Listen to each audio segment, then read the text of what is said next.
Feeling like you're not creative or that creativity is just meant for artists? You've been lied to. Today, we're going to be busting 5 myths about creativity that are holding all of us back. And by the end of this video, you'll realize just how powerful your mind really is. Let's dive in. Okay, so myth number 1. Creativity is an innate talent. You either have it or you don't. No, lies. Here's the truth. Creativity is a skill. It is a skill that we all have. It is something that is ingrained in every single one of us.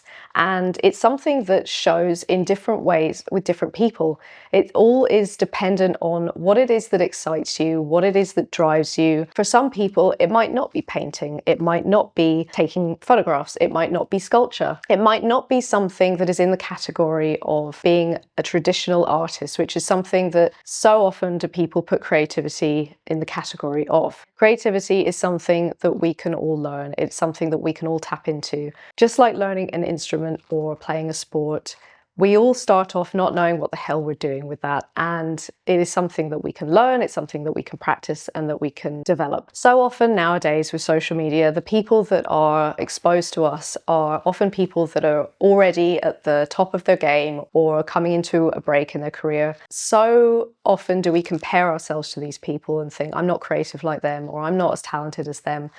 But we have to remind ourselves that we so don't see what goes on behind the scenes.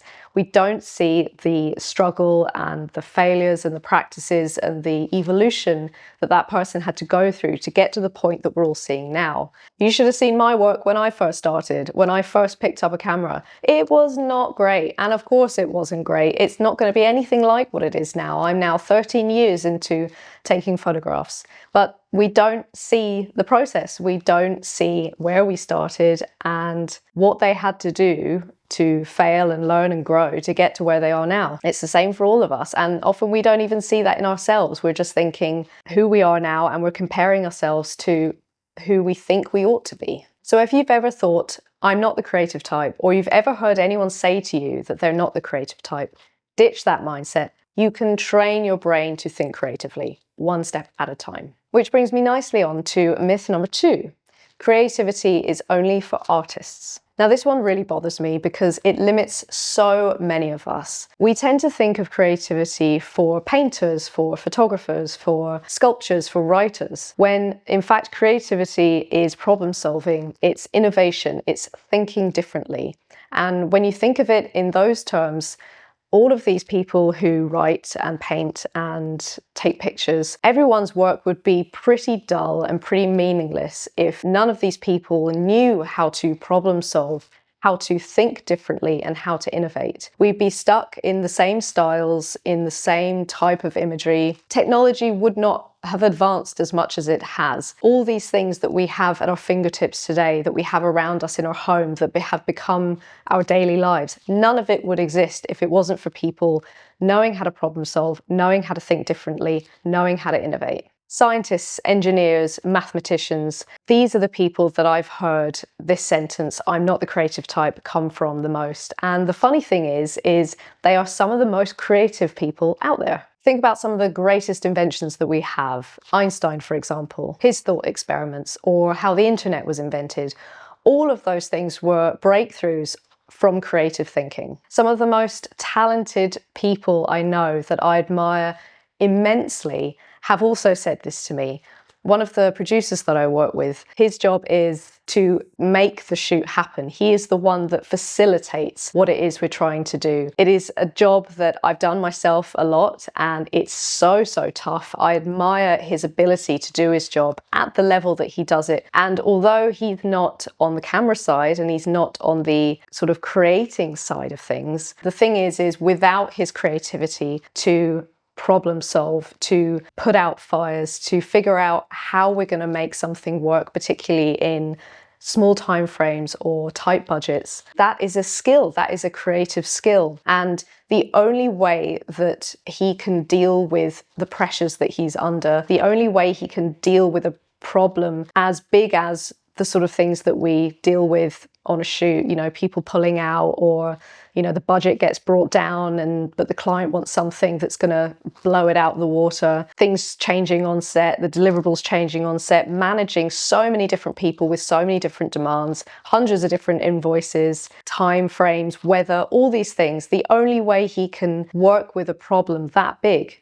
is to be creative. You cannot solve those problems and solve them well when you're in a state of panic. And this is why it's so important that we understand that we are all able to be creative, because it is such a powerful way to deal with anxiety and to deal with trauma and to deal with obsessions and obsessive thinking. When we're in states of panic or anxiety, tapping into the right hemisphere of our brain, tapping into the creative side of our brain, whatever it may be, whether it is problem solving or whether it is painting or whether it is running, learning a new language, or something that forces your brain to focus and it forces your brain to think and it forces it to create a new pathway. It's an amazing thing that we can do as human beings. So in essence, creativity isn't about being artistic. It's about finding new ways to solve the world around you. So whether you're a coder, a teacher, or a parent, you're creative in your own right. Myth number 3.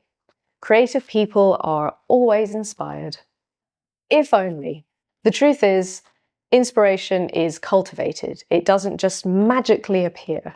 And it's so often the times when I really need to be creative. For example, I need to be creative to a deadline. Those are the times when it just doesn't want to happen. Even the best creators have days where they feel completely uninspired and they get creative blocks. The secret?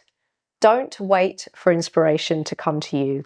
Start creating a routine that encourages it. For me, it's often spending time in nature, it's exploring stories or the folklore of my Highland roots, you know, things like that that so often inspire my work. And I've spoken about this in a previous video, which I'll link below because it's really, really good for this particular section I'm talking about. Creating an environment that encourages inspiration is going to be very different for everyone, because as I've just mentioned, we are all creative in our own right, but it is completely down to what it is that excites us and what it is that motivates us. What might get me inspired and get me going may well not be the same thing for you. I talk a lot about creating a framework and figuring out what it is you need when, because some days I'll wake up and I'll go, I don't feel inspired, but I need to get myself there. And sometimes I feel like I've got loads of energy, so I'll go to the gym and I'll train really hard. Other days, my lack of inspiration may come from exhaustion, so I'm not going to want to go to the gym.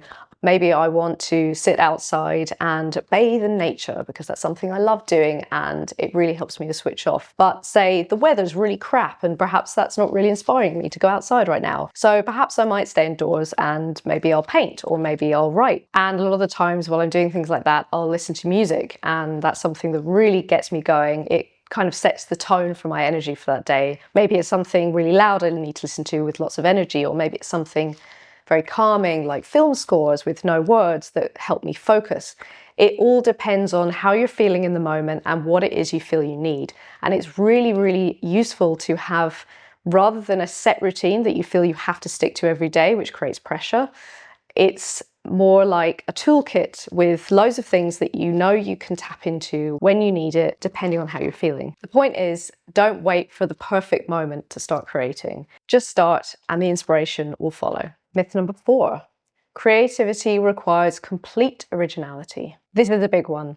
We put so much pressure on ourselves to come up with something completely new, completely unseen. But the reality is that almost everything we see today is some kind of remix of something that's come before. Great artists borrow, but they transform that inspiration into something new.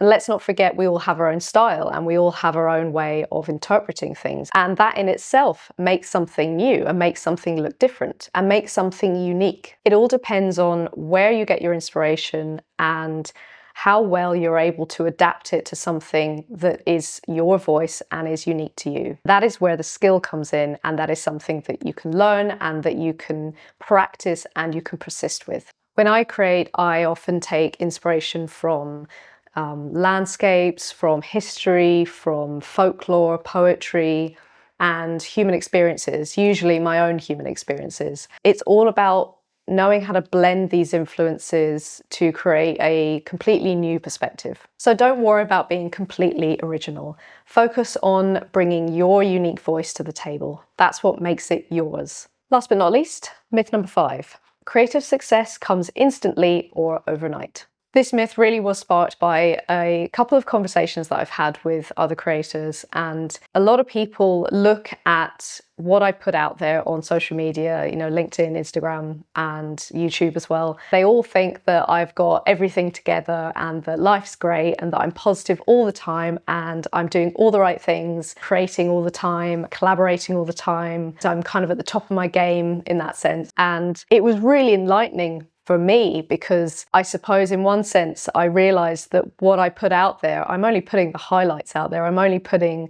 the things out there that I deem cool or exciting or interesting to other people. I'm not going to put the down days out there. I'm not even thinking about social media when I'm having my down days. And it just reminded me that we only see the highlights of people's lives. We only see the best bits. Very rarely do we see everything that goes on behind the scenes. Social media wasn't really a thing so much when I started my career. No one has seen my journey up until now. Nobody's seen the struggles, the failure, the endless rejection. And the truth is, behind every masterpiece, there are so many iterations of failure and success and persistence and trying again and rejection and so much self-doubt as well. But all of these setbacks, all of these struggles, they just teach me something that makes the next attempt better and makes the next attempt closer to success. So if you're facing setbacks, remember that it's not a sign you should quit. It's a sign that you're on the right path. And it's a path that many people have either been on or are on now, and you're not alone. So creativity is limitless. It's not about art, or at least it's not just about art.